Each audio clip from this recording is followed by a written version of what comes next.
What's chirpin' crickets? This is Kim from Kim Takes On. I'm Kim. Hi. And this is my co-host, co-producer, co-aider, and abetter of minister of all things wacky, Terrence the Wonder Duck. Terrence says hello. And he hopes that everybody had a wonderful weekend and a fantastic Halloween and that you're all recovering and hopefully not still buzzing from all the sugar. Um, Here we are in November, and Terrence is very happy it's November because it's Thanksgiving here in the United States when everybody's all about eating turkey and not duck, unless somebody wants to have a turducken. You don't have to hide like that. Nobody here is going to be eating turducken. Calm down.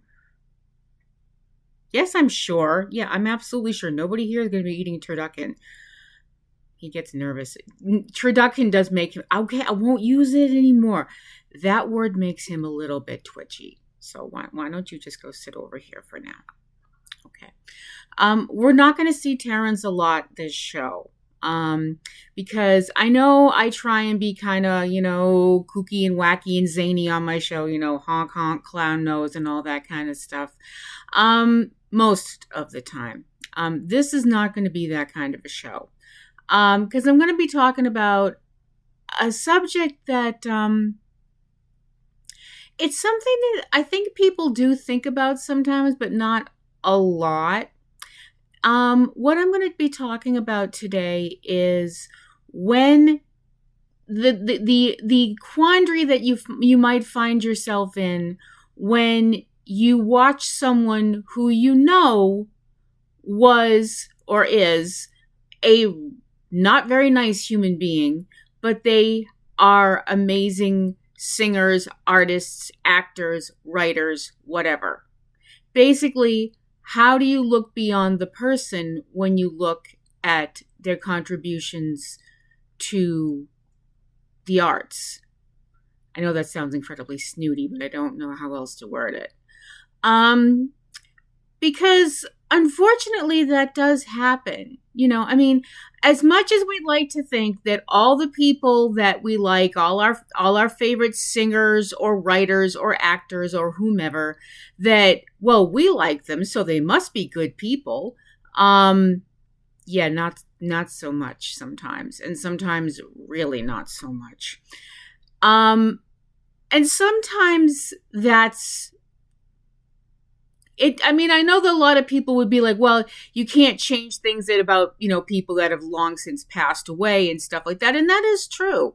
And there's also the simple fact that sometimes things that we look at now here in 2025 and we go, what?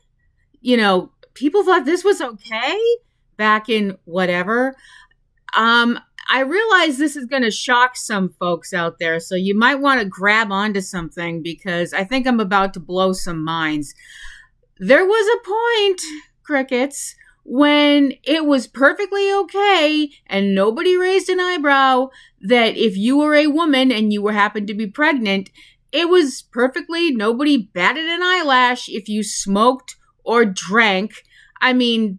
I'm sure if you smoked and drank a lot, people would still be like, oh, that's kind of trashy. But, if a woman had an occasional cigarette or an occasional glass of wine or something like that, and they happened to be pregnant, back in the 50s, 60s, possibly even into the 70s, that was just something that happened. People didn't, if you did that now, people would be horrified. People would be filming you and putting it all over YouTube and saying, look at this horrible person. They're smoking while they're pregnant. They're drinking while they're pregnant. What a terrible human being, blah, blah, blah, blah, blah.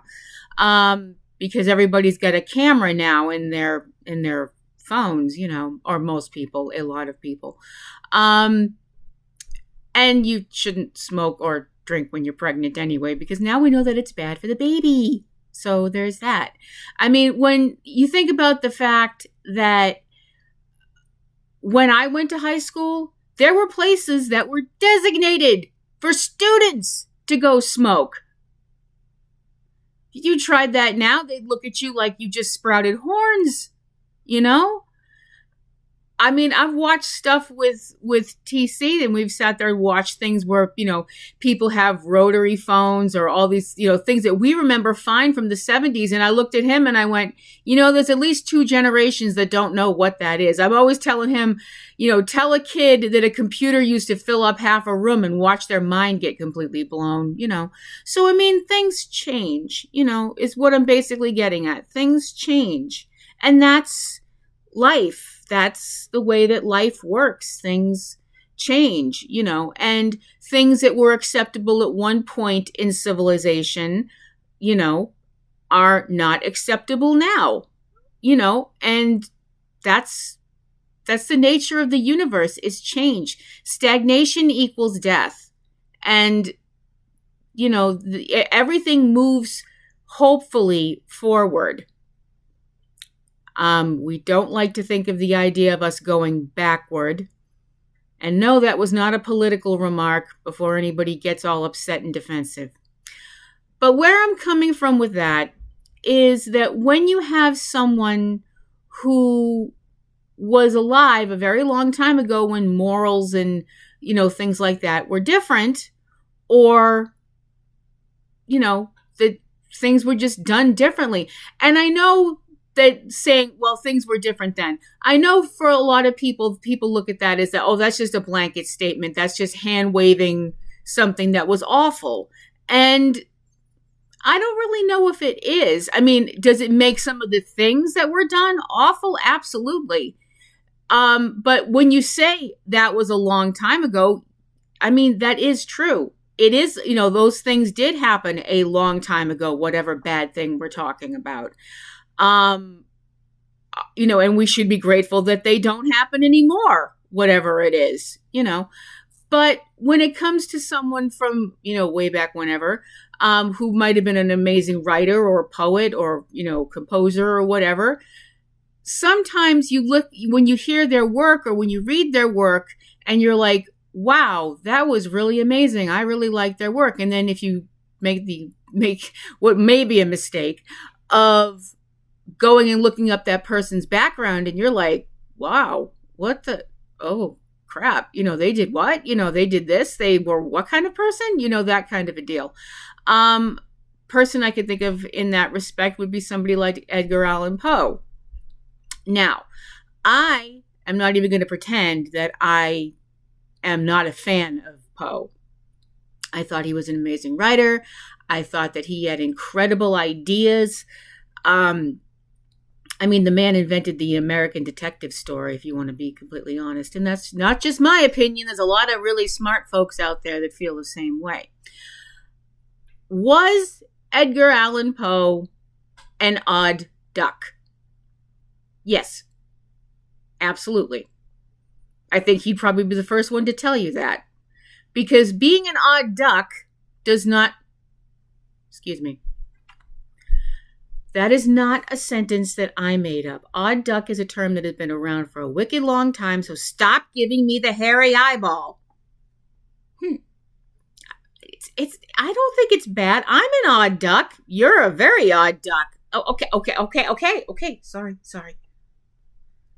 You're a very odd duck in the bestest possible way. Am I forgiven now? Oh, you're so sweet. But anyway, there's nothing wrong with being eccentric or an odd, what. As long as you're not hurting anybody else, I don't see a problem with it.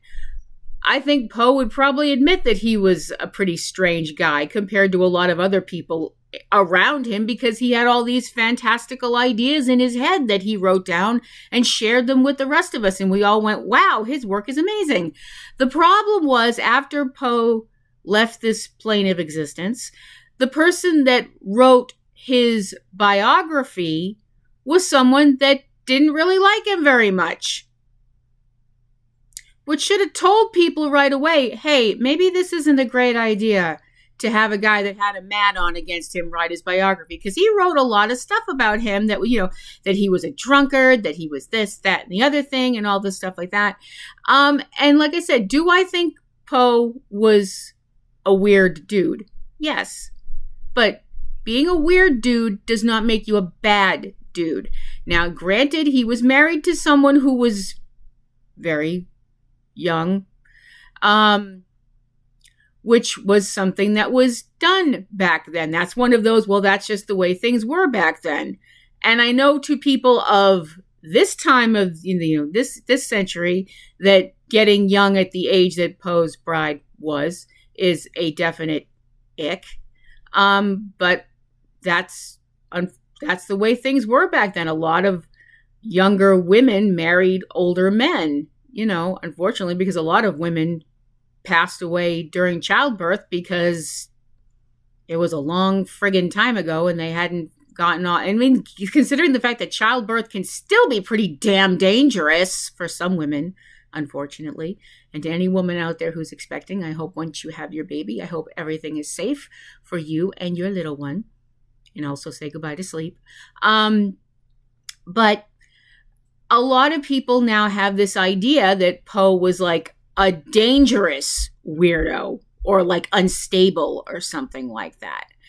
And that might color how some people read his stuff. Someone like H.P. Lovecraft. H.P. Lovecraft is an author that a lot of people look at as one of the seminal authors of American horror, of a very specific type of American horror, cosmic horror, things like that. The whole, nameless dread kind of beings that make humans go insane from one look at them and all the other stuff. And a lot of creatures and beings that have names that I can't pronounce and I'm not going to try because I will come off as a dope. But he had some very not good ideas about people of color. And that pisses people off.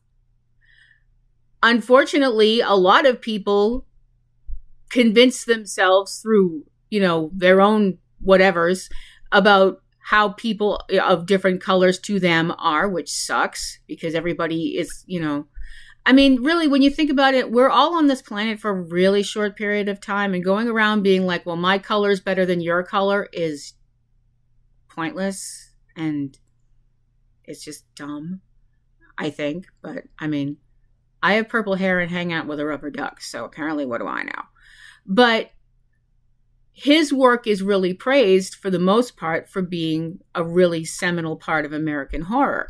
I mean, the fact that he did have these views, which are uncomfortable as heck, is something that people will find out if they go into his background. And to be perfectly honest, he didn't seem like he was quite all that wrapped too tight to me. But again, purple hair, rubber duck. I am not the poster child for mental stability. So there's that.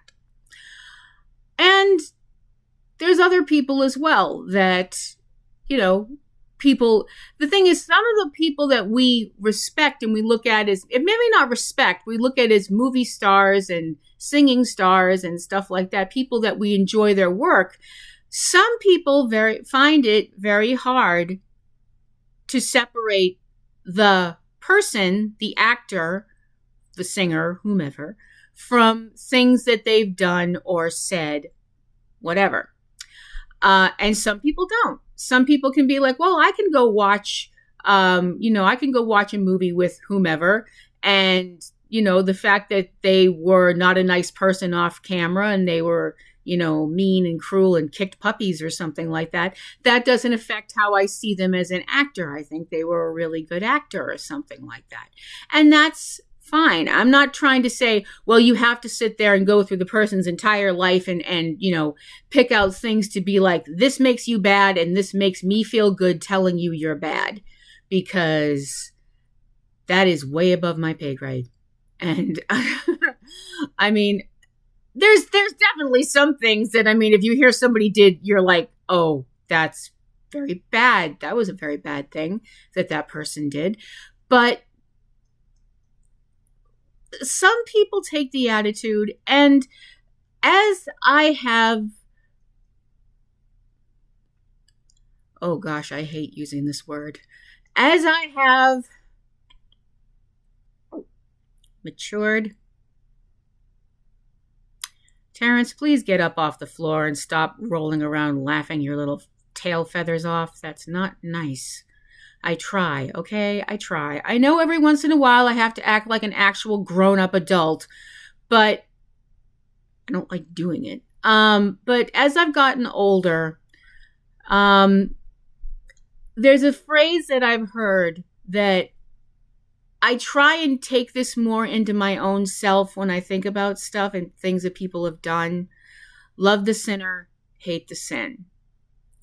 And when I was younger, I really didn't know what that meant. I heard people say it and I didn't really understand it.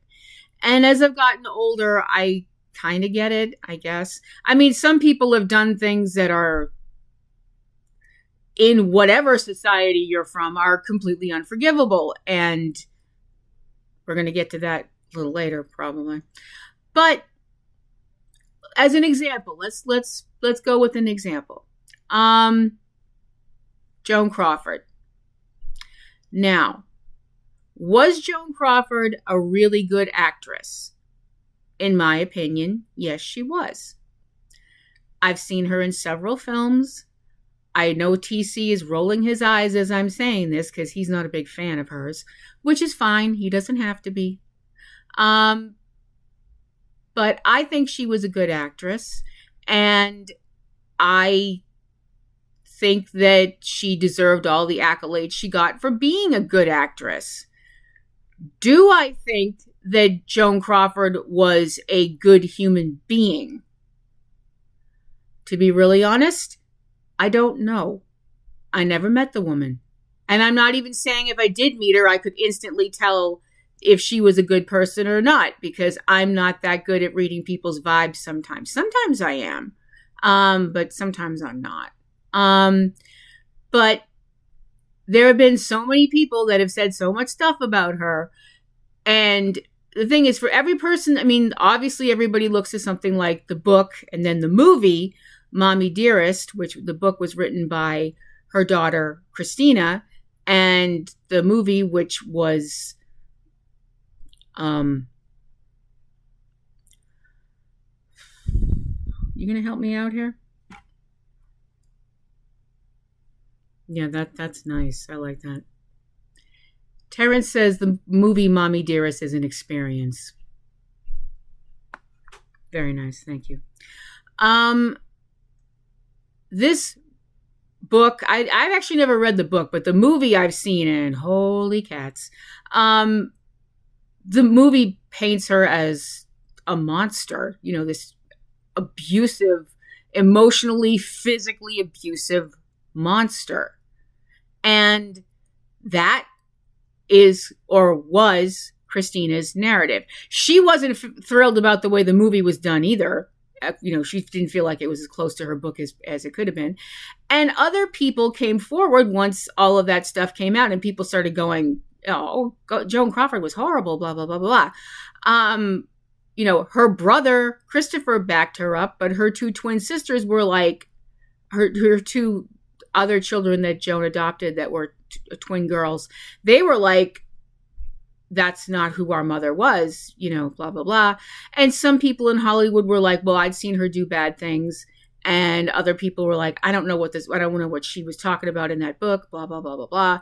And like I said, I don't know Joan Crawford.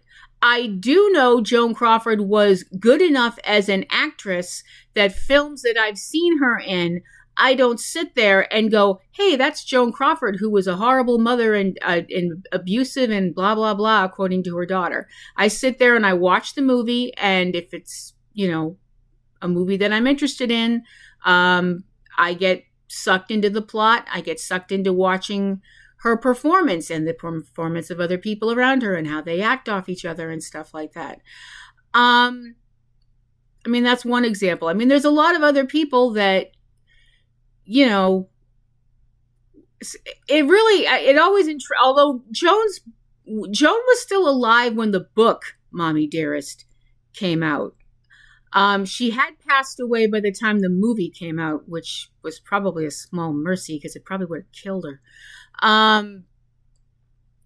mean, I mean, and everybody says, oh, Faye Dunaway looks so much like her. It was spooky. Yeah, it was spooky.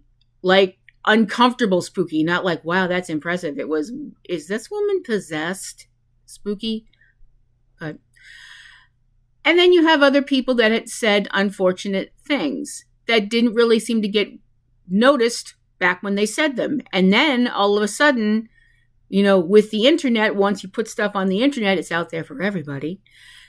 People realize, oh, wait, this person said some stuff that was really kind of crappy. John Wayne, another example. John Wayne, an actor that a lot of people, felt was a blueprint for what the American man should be, tall and broad-shouldered and, all that kind of jazz and stuff. He did an interview for Playboy a while, long back in the 70s, a while ago. Yes, apparently they do actually have articles and people can read them. Shocking, I know. And some of the stuff he said in that article was not good at all. Not even close. And when people went back and found this stuff, it was like, what the F, and it was stuff about race and things like that and other, and it was just, I'm not repeating it because I'm not letting those words leave my mouth because that's just, bleh. But I do think that would make some people question how he was.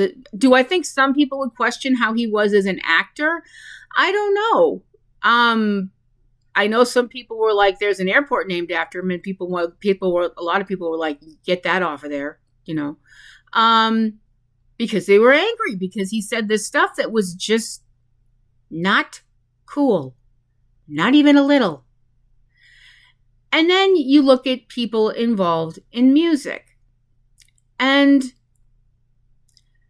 sometimes with music, it's really weird because with musicians, especially rock musicians, a lot of times back in the day, people expected rock musicians to be crazy, to the whole sex, drugs, rock and roll, woo, lifestyle and all that stuff like that. You were expected to, chuck TVs out the window of a hotel or, ride a motorcycle up and down the hallways of your apartment buildings and stuff and do crazy crap like that. Cause you're a rock star. You're supposed to do crazy things.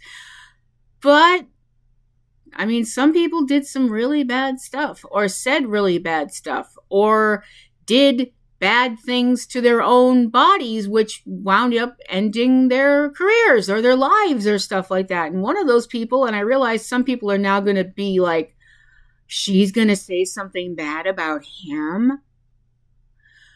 Elvis Presley. There, I said it. Do I think Elvis was an amazing performer? Yes. Do I think Elvis was an amazing singer? Yes. Do I think Elvis was a good actor? I think he tried. Bless his heart. There's only so much you can do with some of those scripts. But he did do one movie where he didn't sing at all. I believe it was a Western, and it was actually pretty neat. But at the end of the day, he was also a drug addict. Now, being a drug addict, the way Elvis was a drug addict, didn't hurt anybody but himself, to the point of the ultimate point where you can hurt yourself, as in you are dead. I'm sorry if that's tactless, but that's just the way I'm going to say it. But the fact that he actually showed up at the White House and tried to get Nixon to make him like a special deputy, war on drugs and stuff, and I was like, how many pills were you taking at that point? Of course, the problem is that, the problem is with that was the attitude of the time people had about drugs. Because back then, drugs were things like pot or coke or, acid, stuff like that. Pills weren't drugs. Pills were stuff the doctor gave you. How could those be drugs? How could those be bad for you? We have one dead rock star, and we've had several since. So, I think pills can be bad for you if you abuse them because, again, hold on to your ascots. They're drugs. I mean, we kind of learned that the last, couple of decades with the oxycodone, the whole oxy thing and all that stuff. And if there's someone that or if it's you that needs to get help to get off of that stuff, please contact, somebody. There's got to be, go on Google and look up, drug task force or drug hotlines or something. Definitely do that because we want you around still. But do I feel like, oh, Elvis was a drug addict, so I'm not going to listen to his music anymore? No. Do I sometimes listen to his music and sit there and be like, wow, that was such a great song. It was he sung that so well, and he's dead and I'm sad now. I mean, yes, that does happen sometimes. Not all the time. Not all the time. Just when I'm in that mood. I think everybody gets in that mood every once in a while. If you don't get in that mood, good for you. That means you think like Terrence. So you're a very lucky person. And I can't talk about this kind of stuff and not go one place that I think a lot of people are expecting me to go, who know me, who know this show and what I've talked about before. And the fact that I'm going to say a name that I haven't said for a long time. Chris Benoit. I was a Chris Benoit fan. I cannot say I'm a Chris Benoit fan anymore because I don't even know how to. I mean, I've seen people refer to him. The one term I've seen most recently, and I'm like, this is the only way to word it. Family eradicator. I mean, Chris took the life of his wife, his son, and himself in 2007, and it was one of the most shocking, most horrifying things that the wrestling world has ever gone through. I know a lot of people who walked away from wrestling for a long time after the Benoit tragedy because they just couldn't take it anymore, I mean, you heard about wrestlers dying young, and that was always very sad, but something like this, I mean, this was a level of horrifying that you don't think really exists in the real world. You think it's something that happens in a movie, but this was real life, and this was as real and as horrifying as it gets. And I could probably count on one hand the number of matches that I've watched that I've deliberately watched that Chris has been in since then, because I can't. I mean, I sit there and I'll try and be clinical about it and try and be like, well, that was a really good match back then. And then this little voice in the back of my head is like, remember what happened. Remember what he did. You don't say one more kind word about him. And I mean, I don't know. I don't know what happened in that house. Nobody knows. I mean, besides all of the people with conspiracy theories, of which I wouldn't even bother to bring up because I'm crazy, not dumb. But, there were 3 people in that house that were dead, and we know 2 of them were dead by the other person's hand, and he's dead too. So unless you have a Ouija board and a lot of free time, we'll never know what happened. For certain, for sure. And before anybody goes, well, why don't you do it, Miss Into the Spooky Stuff? Because Ouija boards are one thing that you will absolutely never get me to screw with. No. N to the O, no.